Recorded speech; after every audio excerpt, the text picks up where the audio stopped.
पहली बार ग्वालियर आए शंकराचार्य अवि मुक्तेश्वरानंद का नागरिक अभिनंदन। धर्मांतरण धार्मिक कारणों से नहीं, राजनीतिक कारणों से हो रहा है। ग्वालियर में पहली बार आए शंकराचार्य अवि मुक्तेश्वरानंद का आज नागरिक अभिनंदन किया गया। ग्वालियर के chamber of commerce and industry सभागार में समारोह में महापौर श्रीमती शोभा सिकरवार ने स्वामी अवि मुक्तेश्वरानंद का नागरिक अभिनंदन किया। इस मौके पर कांग्रेस नेता और पूर्व नेता प्रतिपक्ष अजय सिंह, वरिष्ठ कांग्रेस नेता अशोक सिंह की मौजूदगी में महापौर श्रीमती शोभा सिकरवार ने शंकराचार्य की चरण पादुकाओं का पूजन किया। इस मौके पर धर्मगुरु और धर्माचार्यों सहित विभिन्न दलों के नेता भी मौजूद रहे। कार्यक्रम में संत कृपाल सिंह, ढोली बुआ महाराज, अन्ना मठ महाराज, सांसद विवेक शेजवलकर, विधायक सतीश सिकरवार, जिला कांग्रेस अध्यक्ष देवेंद्र शर्मा भी मौजूद रहे। समारोह को संबोधित करते हुए शंकराचार्य ने कहा, गुरु के सिर्फ दर्शन और आशीर्वाद से नहीं बल्कि गुरु के मार्गदर्शन से ही समस्याओं का समाधान होगा। गुरु के मार्गदर्शन और गुरुकुल शिक्षा पद्धति से ही भारत फिर से विश्व गुरु बन सकता है।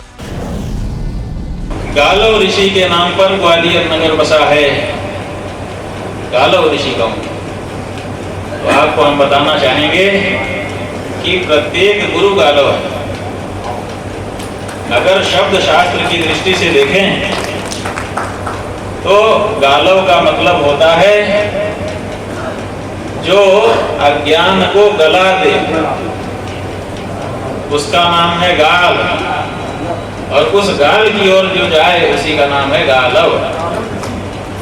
तो गालव का मतलब है गुरु, जो अज्ञान का नाश करके हमको ज्ञान के प्रकाश से प्रकाशित कर देता है। इसका मतलब गालव की नगरी का मतलब गुरु की नगरी।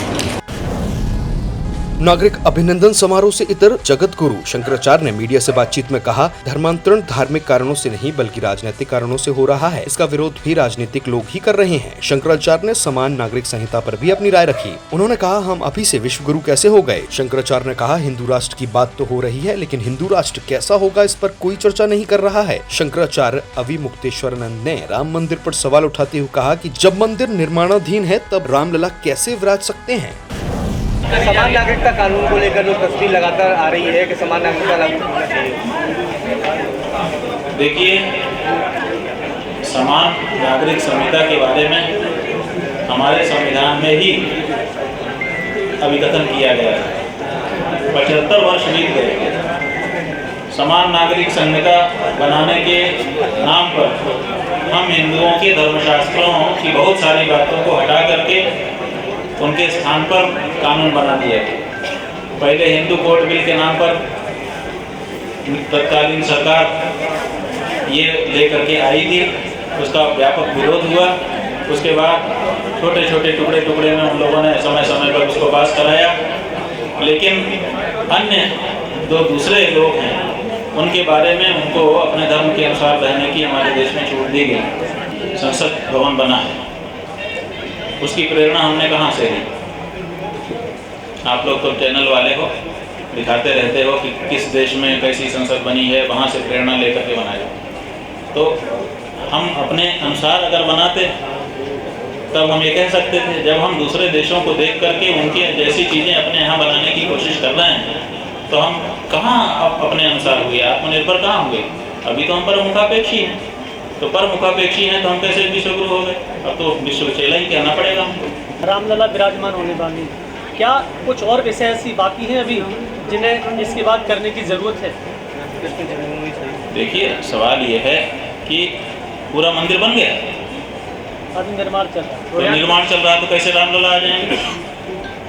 कौन से शास्त्र में लिखा है कि आधा निर्माण हो जाए तो उसमें जाके रहने लगो? आपका घर पूरा बन जाता है तब ना वास्तु प्रतिष्ठा होती है। आधा मकान बनने पे आप जाके रहने लगते हो और निर्माण कार्य चलता रहता है।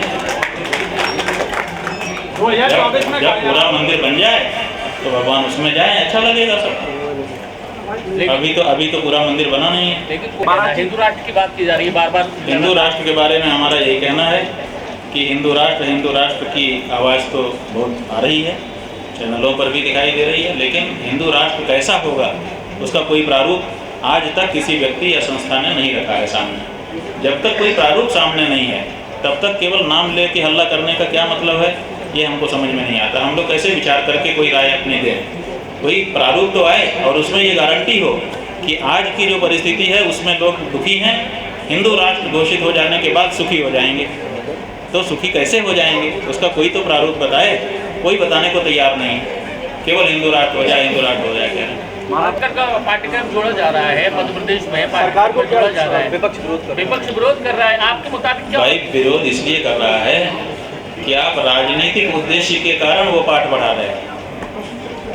जब राजनीतिक उद्देश्य लेकर के हम एक राजनीतिक दल कुछ कार्य करेगा तो दूसरा राजनीतिक दल राजनीतिक कारण से उसका विरोध करेगा, ये तो होना ही है। आपके हिसाब से क्या होना चाहिए? हमारे हिसाब से तो देखिए, हमारा जो इतिहास पुराण है, हमने बताया कि वो रामायण है, वो महाभारत है और वो हमारे पुराण है। इनकी शिक्षा दीजिए बच्चों को, इनमें सब आ जाते हैं। जितने हमारे हीरो हैं तो सब इस हीरो इसी में, हमको हर तरह की प्रेरणा इसी से मिल जाती है।